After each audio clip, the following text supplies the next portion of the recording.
Get out of this house right now if you don't want a divorce. That's what my husband said all of a sudden. I was really surprised. He seemed very sure that I wouldn't want to divorce him if he said something like that. It made me feel like I had to talk to someone else about it. My name is Anna, and I work in an office. I'm 30 years old, and my husband James and I are almost celebrating our 5th wedding anniversary. We've been trying to have a baby, but it hasn't happened yet. My mother-in-law keeps asking when we'll have grandchildren, which stresses me out a lot. My father-in-law passed away a while ago, and my mother-in-law lives off the money he left behind. Her constant pressure about having grandchildren is really getting to me, maybe even making me feel like I'm going crazy. Even though James sees how stressed I am, he doesn't do anything to help. Lately, he's been taking his mom's side and blaming me for our problems. I used to really like him for being so kind when we were dating. But after we got married, he changed a lot. He didn't even ask me, he just decided we'd live near his parents' house. Almost every day when he's not at work, he wants me to go to his parents' house and do chores all day without any breaks. While I'm doing chores at my in-laws' house, they often go out or watch TV while laughing together. Once I got yelled at for making too much noise with a vacuum cleaner. After that, they told me not to use it and to clean with a broom and rag instead. Then my sister-in-law moved back in. She used to live nearby but had some problems and had to come back. Her coming back made things even harder for me. She has a 4-year-old daughter and wants me to make her lunch every day. When I say I can't because of my job, my mother-in-law gets mad and says, "Your sister-in-law is dealing with a divorce." My husband says, "Can't you help the family?" And my sister-in-law says, "It'll be good practice for when you have your own child." So I wake up at 4 a.m. every morning to make my niece's lunch and breakfast for my in-laws, then go back home to finish my chores and go to work. That's the tough routine I'm stuck in. And my husband doesn't help with anything at home. The only time I get to rest is during my work breaks. One day, my husband dropped a bombshell on me: "You should quit your job." I've talked to my mom and sister about it. You know she's having a hard time. Don't you understand? No, I don't get it, I said. He snapped at me and went to take a bath. I couldn't see why my sister-in-law's divorce meant I should quit my job. My husband has a low-paying job, and there are times when I earn more than him. Does he think we can live on his salary alone? Neither my mother-in-law nor my sister-in-law work. I don't understand why they can't handle the housework. Feeling like I couldn't handle it anymore, I grabbed my car keys and drove to my childhood home, which is a bit far from where we live now. My parents had moved overseas, so the house was empty. I couldn't bring myself to talk to them about what was happening. Whenever things got tough, I come here. This place is full of happy memories. While I was lost in thought, my phone rang. It was my husband. "Hey, you're gone after I got out of the bath. Are you at your parents' place again?" "Yes." "Can you stop going there every time something goes wrong?" His words didn't make sense to me.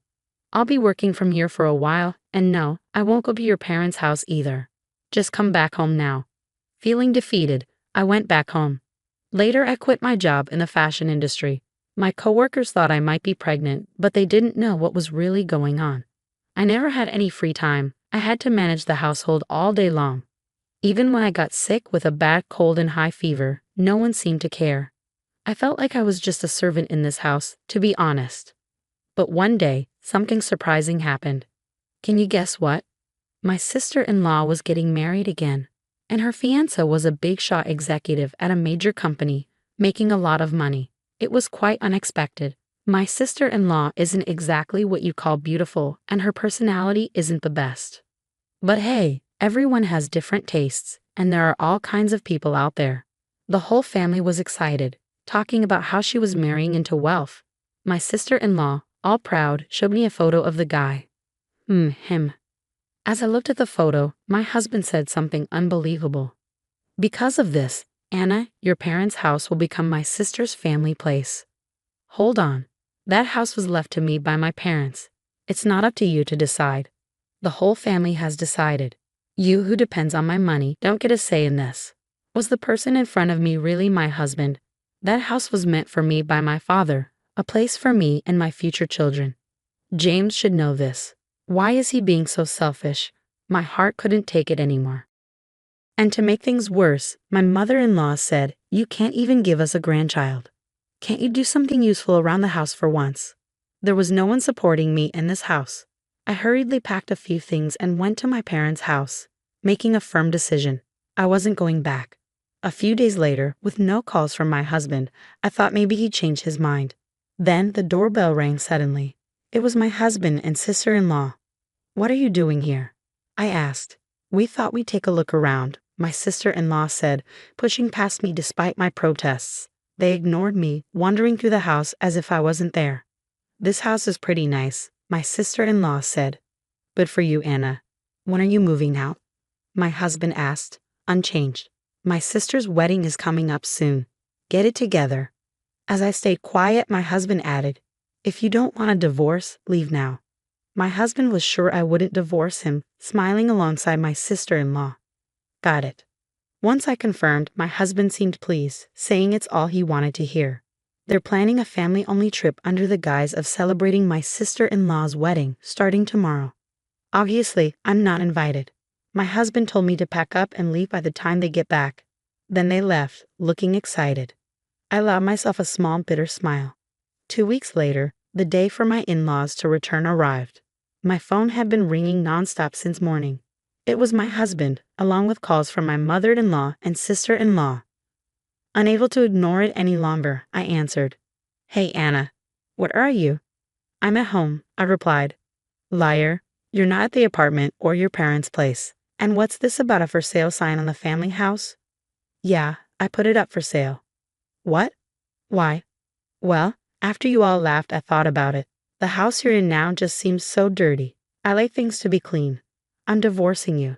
"Don't mess with me," my husband yelled. That was going to be my line. "Let's talk to our lawyers from now on," I said firmly and hung up on him while he was still yelling.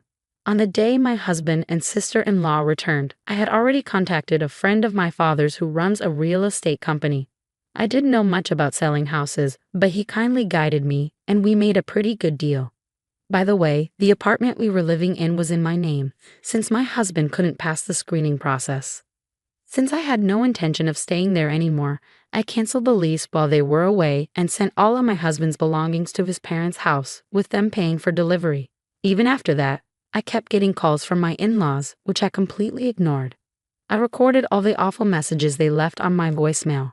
According to my lawyer, my husband was hesitant about the divorce, even though he'd said he wanted it. It seemed he didn't want to lose his maid. I thought it would be a tough fight, but then suddenly, my husband agreed to the divorce. My lawyer told me they all showed up at his office, saying they wanted to divorce me and to do it quickly. My husband had been unsure about the divorce, but my mother-in-law convinced him that since my sister-in-law's new husband was rich, they could hire a new housekeeper with money and replace me with a younger wife. Hearing this, my husband agreed to the divorce. They also offered a small settlement if I agreed not to bother them anymore. I thought that was supposed to be my line, but I decided to accept their offer. Soon after, my sister-in-law got remarried. Life was quiet for a while after that. Taking care of myself turned out to be much easier than I expected. I wish I'd divorced sooner. Well, I'm finally free. Time to enjoy my new life. Just as I was starting to settle into my new life, out of nowhere, my in-laws showed up at my doorstep. The moment I opened the door, they barged in, and my ex-husband demanded, "We need to talk. Sit down." Feeling bewildered, I reluctantly took a seat. Then he said, "Come back home. We forgive you." I couldn't believe what I was hearing, so I replied, "Excuse me?" I wanted them to leave right away, so I joked, "How are you talking about your sister's husband? Has he vanished?" Their eyes widened as if to say, "How do you know about that?" And they stared at me. "What do you know?" my ex-husband asked. "Something. After we got married, he suddenly disappeared. We can't reach him," the mother-in-law added, sounding excited. "And to make things worse, he ran off with her family's money." "Was this your doing? You've brought us such bad luck, daughter-in-law." She looked like she was about to attack me. Tired of their accusations, I decided to reveal a truth to them. "Wow, I didn't know your sister liked hamburgers so much." "What? Why are you suddenly talking about hamburgers? Don't you know? Your sister's husband isn't some executive at a big company. He's just a part-time worker at a hamburger joint." Hearing this, my sister-in-law froze, speechless. I continued, "Back when I was single, my friend and I used to visit different burger places. There was one where a guy always messed up orders and got yelled at. Turns out, it was your sister's husband. When I started dating my husband, he said no more burgers, so I stopped going. I recognized him from a photo your sister showed me, but I didn't want to interfere. When I showed her the burger joint's website for proof, she looked at her husband's picture there. By the way, I visited the shop recently, but he wasn't there anymore. He probably left town. That sounds like marriage fraud, doesn't it? That's what they call it. I'm sorry for your loss, the previously silent mother-in-law said. You knew and you didn't tell us. We took care of you, who couldn't even have children for years. You owe us, she continued. Fed up with her unreasonable accusations, I decided to reveal another truth I've been keeping. Firstly, I'm not the reason we couldn't have kids. Maybe my ex-husband can fill you in on that. The mother-in-law looked at her son in shock, and he guiltily avoided eye contact. When we couldn't conceive after marriage at the mother-in-law's insistence, we got tested. Turns out, there was nothing wrong with me, but my husband had a very low sperm count. The doctor said he was the reason we couldn't have kids. When the mother-in-law asked about the test results, my husband instantly lied, saying I was the problem. I was furious, but they just kept saying things like, "You have to support your husband," refusing to face the truth. My ex-husband teamed up with my mother-in-law, blaming me for everything. Eventually he admitted, "Okay, I was wrong. When the house sells, we'll get a good amount of money, right? Let's all live happily as a family again," my ex-husband said. "Well, we've been through a lot, but let's get along from now on," my mother-in-law added. By the end of the day, I realized they probably came here today with the intention of getting their hands on my money. What a disgusting bunch. There's no way I'm getting back together with you, and I don't consider any of you family. Upon hearing this, my ex-husband snapped back. Feeling a bit too confident now, huh? I know you don't have much savings, even if you sell the house. How do you plan to survive? It seems he had snooped into my bank account during my single days, and now he had this smug look on his face, as if to say, "Now that you know, do as you're told." To mock my situation, the three of them were smirking at me, so I decided to tell them a little truth. Sure, I don't have much money saved up. I told you so. But actually, I've put my money into stocks enough to live without a job for a few years, at least. They looked surprised when they heard this. Ever since I was young, my dad was into stocks and making smart investments. I learned from him and made some good investments myself. The money that helped my parents move overseas came from those successful investments. I never told my greedy ex-family about this. Seeing their disappointed faces, I told them they could leave. But then I remembered something from our divorce agreement. If we meet without a good reason, one of us has to pay a penalty. I threatened to call the police if they didn't leave. That scared them off, and they hurried away. I called my lawyer right away and was told to let him know if they tried to come back. As expected, once they found out I had money, my ex-husband started begging me to get back together. He sent me messages with old photos and weird stuff like, "I'm here thinking about the good times." It was annoying, but I kept the messages as proof. I wondered how he could text me all day and still work. But I didn't really care. When he started bothering my friends, I had enough. I warned him that I'd go to the police if he kept it up. I sent him a picture of our divorce agreement and the nearest police station. After that, he stopped messaging me and I never heard from him again. I thanked my lawyer, and then he told me something shocking. Turns out, my ex-husband had a plan to rely on his sister's new husband for money. He even quit his job when she got remarried. It was pretty dumb of him to leave a good job at a good company. I've asked for some documents. They should be coming soon, I told my lawyer. I had also asked another lawyer for help with a different issue. After we got married, I started noticing something strange. My favorite things were slowly disappearing. First, it was a necklace I bought when I was single. Then, it was a fountain pen my parents gave me when I started working. Bags, rings, and especially the fountain pen, which meant a lot to me, all vanished one by one. When I confronted my husband about the missing things, he just yelled at me to stop worrying. That made me even more suspicious. So without telling him, I set up a camera in our closet. What it caught was shocking. My husband and mother-in-law going through my stuff and looking pleased with themselves. And when my sister-in-law moved back in, the camera showed 3 of them instead of 2. They took advantage of me not saying anything and kept doing it. They were secretly selling my stuff for money. They probably noticed the balance in my bank account and thought they could get away with it. This went on until we got divorced, and I gathered a lot of evidence. When they thought I wouldn't do anything, I sued them for damages and emotional distress caused by their actions. They're probably freaking out now, but they brought it on themselves. As for what happened to them, my sister-in-law's ex-husband found out about the incident and took custody of their daughter. Since my sister-in-law didn't seem to care much for her daughter, I felt relieved. Recently, I saw the daughter and her ex-husband happily shopping together, holding hands. She had a genuine smile, something I rarely saw when she was with my in-laws.